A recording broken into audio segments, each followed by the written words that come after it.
to introduce you to two men, and you may have heard about these men, may not.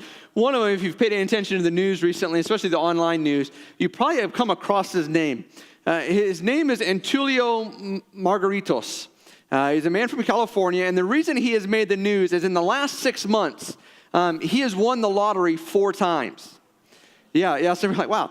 And those 4 winnings total $6 million. Now, kind of give you an idea, some of you are thinking, oh, he probably won the Powerball, he probably won some super jackpot. All of his winnings have come from scratch-off tickets. So kind of, if you've ever been in line at the gas station, you've seen that little display case. $6 million he's won in the last 4 months from scratch-off tickets. Now, I did not say how much he spent in the last 6 months to win that for, but nonetheless, he's won $6 million. The other is a man by the name of Gary Dahl. Gary actually passed away in 2015, so a couple years ago. But Gary really made a name for himself back in 1975. Some of you probably may have had his product growing up. I know I didn't because that was a year before I was born. I wasn't born until 76. But Gary Dahl was sitting around one day, and he heard his friends complain about their pets.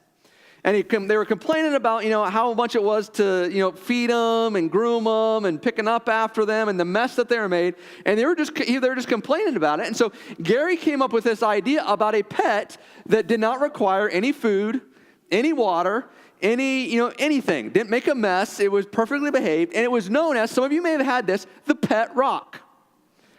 Yeah, some of you were like, oh, yeah. And some of you were going, what a dumb idea was that? Kind of give you an idea. This dumb idea, a pet rock, and it came in a carrying case, and it had an instruction book with it as to how to care for your pet rock.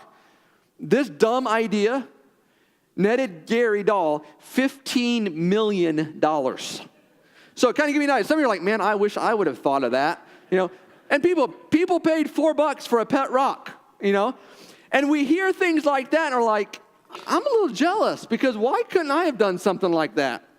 Why couldn't it have been me that did the pet rock idea? I've got a whole lot of rocks in my yard or, in my field. Find a farmer, start something new. I don't know.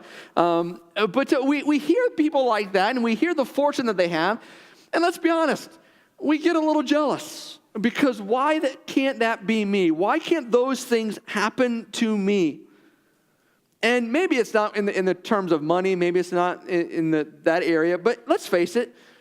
There's been points in our life where we've been jealous of somebody else. I won't ask you to raise your hand. Maybe some of you this morning, you're fighting the jealousy of someone. You're fighting this idea of they have something that I want. But it's something that we all deal with at some point. And so the question becomes is, how do we deal with it?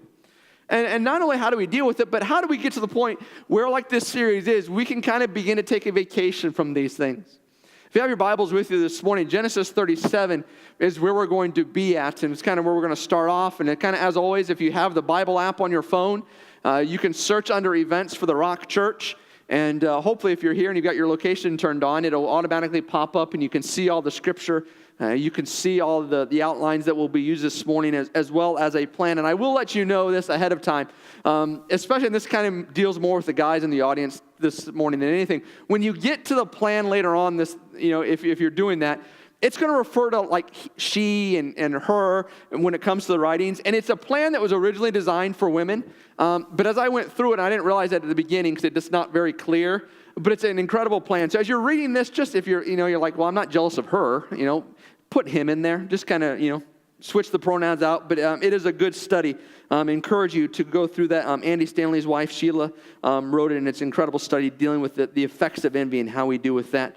But before we go any further, let's stop and ask God to speak to us. Heavenly Father, this morning there's something that you want to do, something that you want to accomplish. And so over the next few moments, may we hear from you.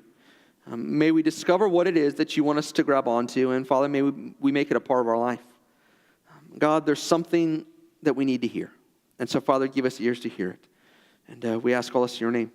Amen.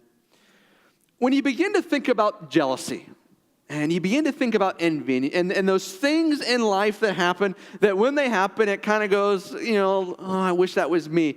I think you can really break it down into 3 areas. Things that maybe triggers, but 3 areas of jealousy that I think or envy that we need to fight. Number 1, I'm going to classify it as the personal. This is the things that when we look at someone else, they are what we want to be. Maybe for some of you that don't have a sense of humor, that you find someone in your life that they don't have to work at being funny, they just are. Maybe for some of you, it's the idea of they have never met a stranger. They just have this ability to introduce themselves and to be the life of the party. Maybe for some of you, you've looked at someone and it's that idea of they've got the brains, and you're like, man, if I could be like them, that would be ideal. Maybe it's someone that just has an incredible confidence and they're not afraid of failure, and they go out and they try new things and they succeed, and that makes it even worse because we're not jealous if they try new things and they fail. We're jealous if they try new things and they succeed, and we don't like that, and we become jealous of that. Or maybe it's not so much the personality type. Maybe it's their personal physical attributes. They've got the eyes that we want. They have the muscle mass that we want. They have the six-pack of abs that we want, which, just to let you know, we all have six-packs of abs. Some of ours, and myself included in this, is just a little hidden behind everything. Still there. They don't have muscles that we don't have. They're just a little more defined. Maybe it's someone that when we look in the mirror, we go, I wish I could be like them, or I wish I would look like them. Whatever it may be, the athletic ability, the musical ability, the brains, whatever it is, we want that. And this is kind of where we begin to get jealous. It's, I want to be like them. The second area is what I'm going to call possessions. This is, they have something that I want. This is, my neighbor got the newest and the greatest toy, and, he parked that boat right in his front yard to show off to everybody else what I got, or that new car, or whatever it may be. And we see what someone else has, and we're like, I want that. And I want one just like that, or not. Because here's how we do it. And let's be honest for a moment. We don't want one just like that. We want one that is better than that. So if our neighbor gets the 15-foot, fishing boat, we get the 20-foot fishing boat. And we park it right next to his, so he knows that ours is 5 foot longer, Or if they come home with a new car, we get that same car, but we get the limited edition, or whatever it may be. It's possessions. Someone else has something, and we want it. The third area is what I'm going to call position. And this one can drive us nuts, because sometimes this is not something that they're even in control of. How many of you have known someone because of their parents or because of their grandparents, they have been afforded an opportunity that no one else has had, or you don't have? I mean, you see this nowadays, especially with social media. People that are famous, not because of who they are, but because of who their grandparents were. And their grandparents made a whole lot of money, and they just left it to them. And so now they don't have to work. They can do whatever it is just because of the position they have in life. Or at work, there's a promotion, and your coworker gets it instead of you. And that kind of irks you a little bit. Or they seem to get the boss's attention a little bit more. Or when they do something right, the praise comes along with it. But when you do the exact same thing, it seems to go unnoticed. And so we look at these things and we say, you know what? I want that. I want their position. I want the promotion. I want not have to work a day in my life and yet have everything handed to me just because of who my parents were. We want the recognition. And it's in those categories where I think jealousy begins to stem. And you can kind of look at your own life and go, everything that I'm jealous of probably fits into one of those three categories. It's either personal, it's either possessions, or it's in position. And the problem is that takes root and it can wreak havoc in our lives. This is where Genesis 37 comes in. Genesis 37 is the story of Joseph and his brothers. And we're going to pick up the story in verse 3 because you see this interesting effect of envy in someone's life. Because here's what we read in Genesis chapter 37, starting with verse 3. Now Israel, in some of your translations may say Jacob, but this is who we're talking about here. Now Israel loved Joseph more than any of his other sons, because he had been born to him in his old age. And he made for him a richly ornamented robe for him, coat of many colors. Kind of, you put it into the translation some of you might be familiar with. When his brothers saw, kind of continues, that their father loved him more than any of them, they hated him and could not speak a kind word to him. When envy begins to take root, the first sign, or one of the first things that we know we've got a problem, is because when envy takes root, we begin to get distracted. Notice something here in this story. Who are the brothers mad at? The brothers are mad at Joseph. The brothers are mad at this. He's not quite the youngest. He's almost the youngest, but he's the firstborn of one of Jacob's other wives. And they're mad at Joseph because of his position in life. Because of that, Jacob has looked at him and said, "You are now my favorite." And Jacob didn't make any qualms about who was his favorite. I mean, everyone knew about it. But here's the interesting thing. In all reality, the brothers shouldn't be mad at Joseph. Who should they be mad at? They should be mad at Jacob. Because Jacob is the one that gave Joseph the coat. Jacob is the one that made Joseph the favorite. Joseph is just saying, I didn't do anything. All I did was be born. I mean, I didn't have really control over that. And yet you read Genesis 37, and the brothers, they're mad at Joseph. They are frustrated with him. Notice what's taking place here. They get distracted. The real issue here is between the brothers and the dad, but they are so distracted from their envy. They're so mad at it that they don't know who to be mad at. The same thing happens with us. We may not get mad at someone. We may not get frustrated with someone, but when envy begins to take root in our lives, we begin to get distracted. We begin to not see things the way that they really are. We begin to look to others as to why things aren't the way that they should be. And we begin to blame others. We begin to figure out why everything else is wrong with everybody else in the world instead of what's going on in our life. And so we get distracted. You might want to jot down Genesis chapter 4. You know, this isn't the first time this has happened. Back in Genesis chapter 4, Cain and Abel. What's the problem? You know, Cain is frustrated that his offering wasn't accepted by God. So who does he get mad at? Who is he jealous of whose offering was accepted? He gets mad at his brother Abel. What happens? He takes him out in the field and bashes him over the head with a rock. Okay, it's like that really wasn't the problem there. You got jealous of your brother. You got jealous of the fact that his offering was accepted and yours wasn't. And instead of Cain taking a look at his life and going, why wasn't my offering accepted? Because I'm going to get distracted. And I'm going to focus over on something else here. And so it's interesting because you and I are the same way. When you and I get envious, when you and I get jealous, we get distracted. We focus on everything else except what really is going on. Go back to Genesis 37, continue with verse 5. We read this. Joseph had a dream, and when he told it to his brothers, they hated him all the more. He said to them, listen to this dream I had. We were binding sheaves of grain out in the field when suddenly my sheaf rose and stood upright, while your sheaves gathered around mine and bowed down to it. His brothers said to him, do you intend to reign over us? Will you actually rule us? And they hated him all the more because of his dream and what he had said. Fact number 2 is if we don't get away from envy or we don't take this vacation, is we begin to have relationship barriers.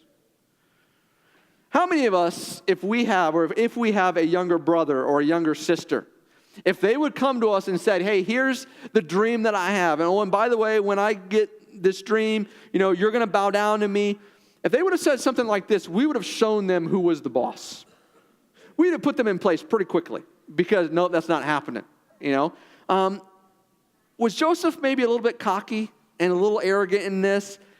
Probably. In fact, if you read this story, it's probably why he goes through some of the trials that he goes through later on. It's because God has to work on him a little bit to form him into who he wants him to be. The cockiness, the arrogance is there. Because here's the thing. You can know this for I think with a lot of certainty. Joseph knew that he was the favorite, and he let his brothers know that he was the favorite. I mean, because we would have all done the same thing, wouldn't we? How many of you did this? Mom and dad like me better than you. We've said that, Who's the favorite? We've all done that. And so there's probably some of that going on here. And so Joseph probably is completely innocent, but look at the reaction of his brothers. It's not just annoyance. It is not just frustration. They hate him even more. Joseph can do no right in their eyes. And so all of a sudden, because of this envy, there are some relationship barriers that begin to form between Joseph and his brothers. Talks about they can't say a kind word to him. And you can probably guarantee if they're not saying a kind word to him, they're probably not talking very nice when he's not around. It's not one of those things that they're nice when he's not around, but mean to him when he's there. They're not saying nice things about him when he's, not there. And I think it's the same way with us. We start to get envious of people. And all of a sudden, we put these barriers into relationships. We put these things that get in the way of us having beneficial and us having good relationships. How many of us, when we get jealous, we can begin to find fault with whoever it is that we're jealous of? Or if they got something, well, you know why they got that. Well, it's because, they made a compromise over here. Or, well, the only reason they're doing that is because of who their mom and dad is. They really don't deserve that. And we can find fault with almost anybody if we're jealous of them. If they get the promotion and we don't, we have all these reasons why they got it over us. And here's the thing, it has nothing to do with who we are. It's always with who they are. We come up with reasons why their dreams and their ideas won't work. Things that they've overlooked, reasons why their success won't last. No matter what they do, we are able to find something wrong with this or wrong with it. You might want to jot down 1 Samuel 18 in your notes. This is another example of what happens in the relationship barrier between Saul and David. Saul is coming home, and they're all coming home one day after battle, and the women come out of the town, and they begin to sing the praises. And first they start off with Saul, and they're like, Saul, you're great. Saul, you've killed your thousands. Saul, we're glad that you're our king. Then David comes along, and they say, David, you've slain your tens of thousands. And Saul's like, wait a minute here. You said I slayed the thousands. You say David slayed tens of thousands. And in that moment, Saul and David have this broken, fractured relationship. And it's more on the basis of Saul because he's jealous of who David is. In fact, it gets so bad that one day David's just playing the harp, minding his own business, doing what Saul has asked him to do. And Saul picks a spear up from close by, and he tries to kill David with the spear. Saul was so envious of David that the relationship was forever strained between the two of them. Can I tell you that sometimes I can be real critical of people? I've gotten real good at when someone comes to me with an idea, someone comes to me with something they want to try, something they want to do, and in a moment of honesty, I can be real good at finding fault with it. I can be real good at finding out why it won't work.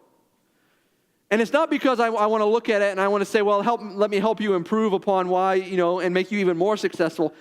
It's because, man, if they do that, what attention are they going to get? How's it going to look for me? And I fight that battle because I can be real critical. And I think if you're like me, you've probably found yourself in that same realm. But that's what envy does. It causes us to be critical. It causes breaks in our relationship. Skip down to verse 18. They go on and says, but they saw him in the distance, him being Joseph, and before he reached them, they plotted to kill him. Here comes the dreamer, they said to each other. Come now, let's kill him and throw him into one of the cisterns and say that a ferocious animal devoured him. Then we'll see what comes of his dreams. You skip down to verse 23. So when Joseph came to his brothers, they stripped him of his robe, the richly ornamented robe he was wearing, and they took him and threw him into the cistern. When Joseph arrives, they jump him, and notice what they do. They take the very thing that gave them the jealousy.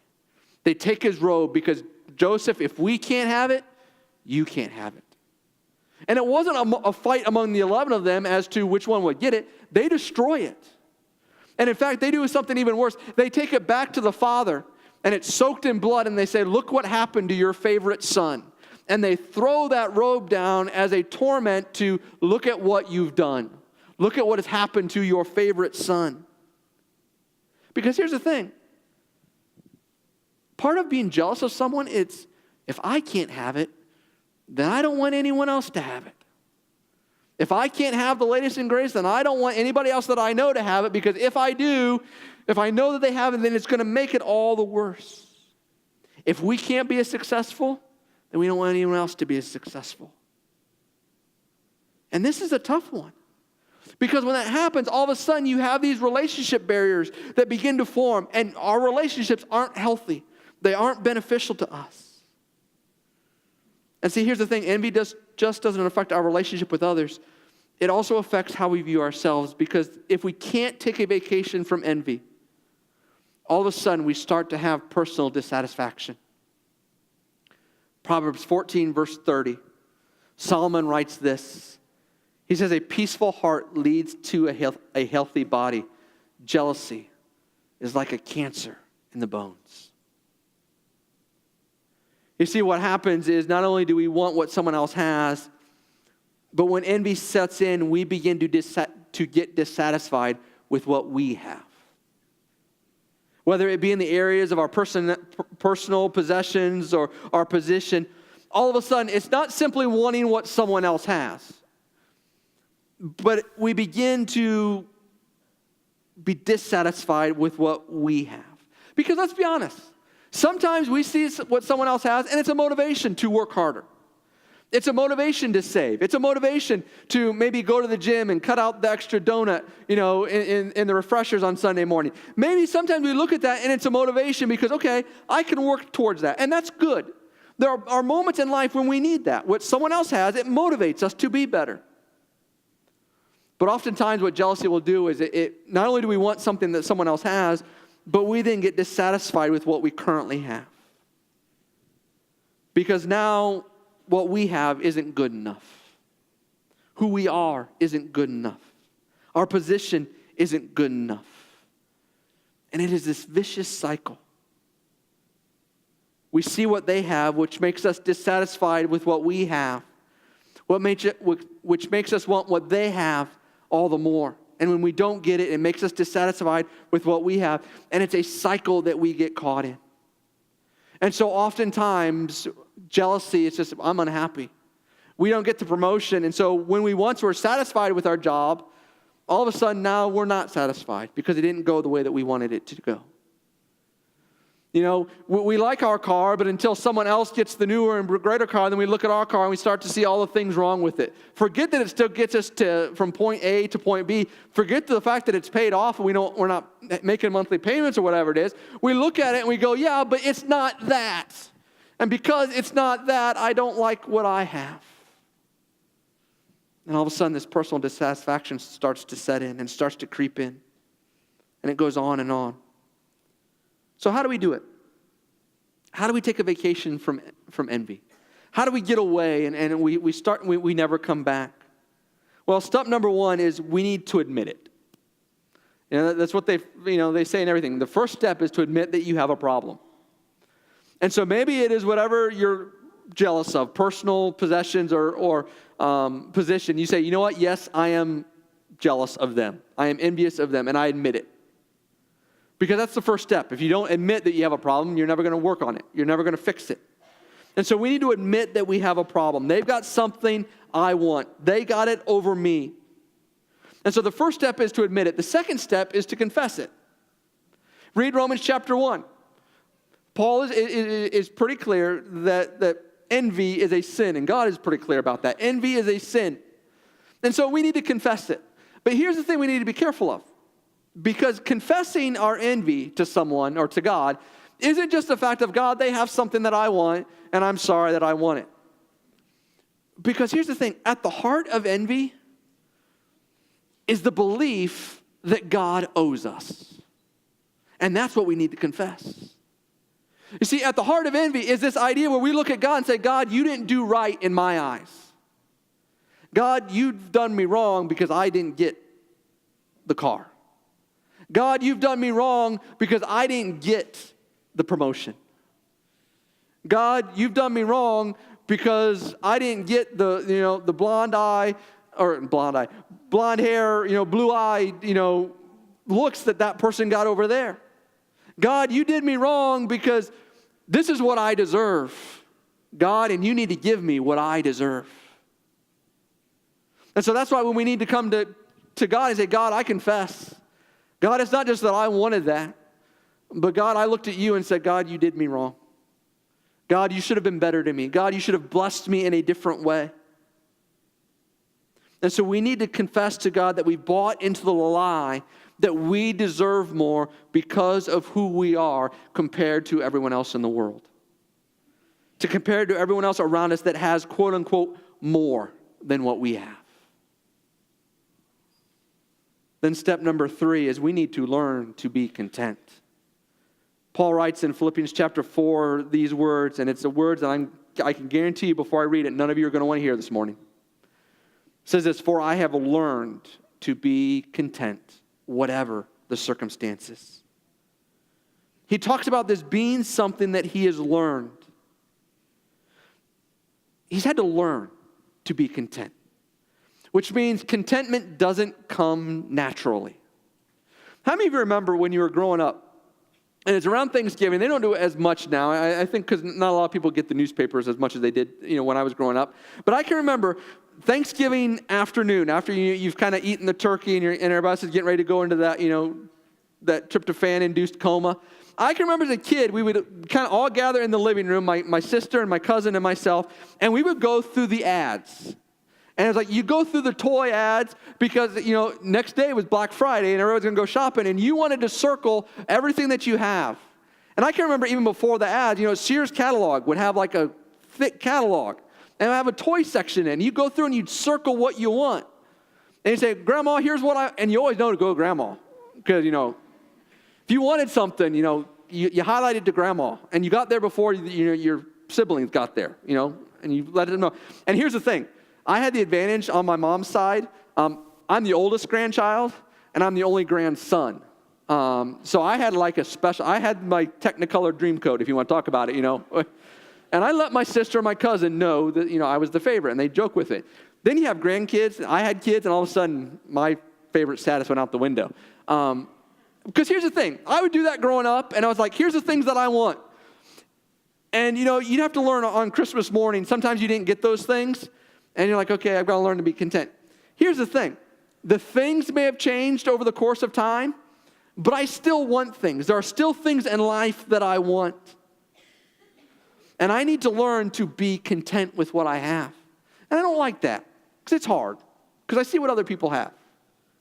But here's the thing about what it means, contentment. It's not just this idea of I'm happy with what I have, because here's the definition of contentment that I think we need to begin to work with. It is this: having an internal satisfaction which does not demand changes in external circumstances. And that's what I need to learn. I need to learn that despite what is happening around me, despite what is happening, in my personal life, in my possessions, or with my position, you know what? I can be internally satisfied of who I am. And this is how good God desires it to be. Now, again, this is not a case where if under the right circumstances, we can change our possessions. We can change our position. You can even now, if you don't like your body, there are certain things that you could do to be more fit. It's not saying that we ignore those things. But to say, the things in life that I may never get. I may never, and I'm probably, as your pastor, and I'm going to go out the limb here, I'm probably never going to have a 6-figure income.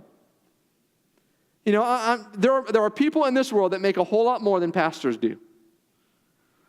And I'm all right with that.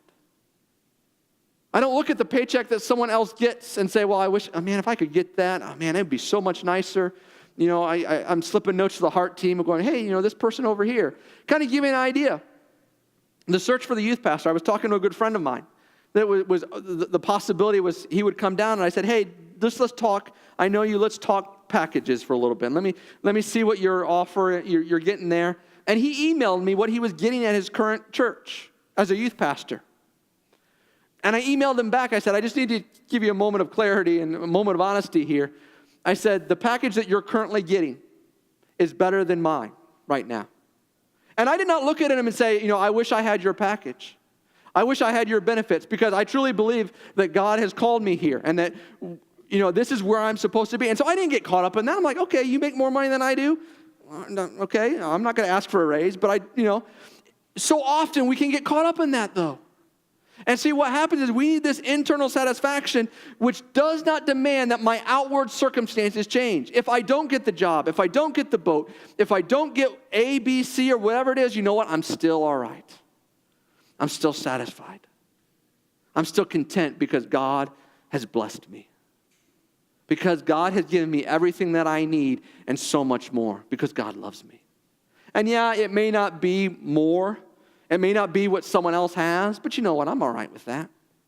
Good for them. God has called them to that. God has blessed them in that. That's great. It's not easy. Okay?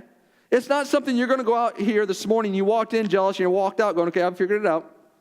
Because here's what's going to happen. You're going to get in the parking lot this morning. And you're thinking, man, I am over this jealous part. And you're going to be sitting at the stoplight. And you're going to look to your left or to your right. And there's going to be that brand new car. And you're like, oh, man, I made it 30 seconds this morning without being jealous. Okay? It's going to take time. Take time to say, God, I need to learn this. You want to know how you learn it? Here's the final step in all of this. I think we need to begin to celebrate others. This protects your heart. Be others' biggest cheerleaders when they succeed. Don't celebrate them when you feel like it. Celebrate them until you feel like it. This will begin to protect your heart from envy. Because when you can be genuinely happy for someone else that gets the promotion, that has the possessions, that has the personality that you want, and you can be genuinely happy about them, then God says, okay, you've learned that you don't need what they have to be happy. You don't need to be who they are. You need to be who I've created you to be. And so begin to celebrate others. This morning, I don't know if you walked in here and you are jealous, because here's the thing. Each and every one of us has the capability to fall into envy. If you were here this morning and struggling with it, struggling with what others have that you don't, may you begin to take the steps to deal with it when those signs begin to rear their ugly head in our life. Don't let external circumstances dictate your internal satisfaction. Heavenly Father, this morning we thank you for who you are. And God, it is so easy to look at this world and to see what's out there, to see what others had. And God, social media doesn't make it any easier, because we see on Facebook where people are going and what they just bought and what they're doing. And God, the enemy wants to use that so often to sow this spirit of jealousy and envy in our life. And God, all that does is it distracts us. It causes relationship barriers. It causes us to be personally dissatisfied with who we are and what we have. And so, Father, this morning, if the enemy is saying, look at someone else, look at what they have, don't you wish you were like them? God, may you help us to begin to learn to be content, whatever the circumstances. Whether we have a lot or a little, God, someone always has more. And so, Father, this morning, help us to be content. Help us to have that internal satisfaction that does not demand a change in our external circumstances. And God, when we're frustrated, when we're jealous, when we're envious, God, may you tap us on the shoulder and remind us how much you've blessed us, how much you love us. And Father, what you want to do in our life. And so, Father, this morning, help us as we seek to take a vacation from envy. And we ask all this in your name. Amen.